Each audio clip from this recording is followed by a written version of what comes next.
Hi guys, welcome back to my channel, Edmund Mindaros, and for today's quick tutorial, and I'm going to show you guys on how to enable parallel downloading in the Microsoft Edge web browser. So this basically allows you to download faster and break down larger downloads into smaller data packets, and then download them parallel to one another, which would in practice increase and decrease the speed of downloaded files. Alright, so without further ado, and let's go ahead. So all you have to do is to open up the Edge browser, and then dito lang sa searching address bar ay kailangan lang i-type yung Edge, and then colon // and plugs. So i-type mo lang yung Edge, colon // and plugs, and then press mo lang yung enter.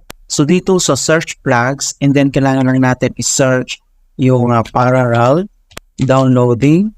And so mag-i-appear kaagad dito yung parallel downloading. So enable parallel downloading to accelerate download speed with dito sa Mac, Windows, Linux, Android. Right? So dito sa right side makita mo dito yung default, and then click mo lang tong arrow na to, and then select mo lang dito yung enable. So click lang natin yan.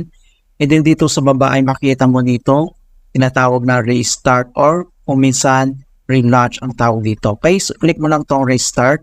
And then wait natin. Okay, so makita mo dito na naka-enable na siya, okay?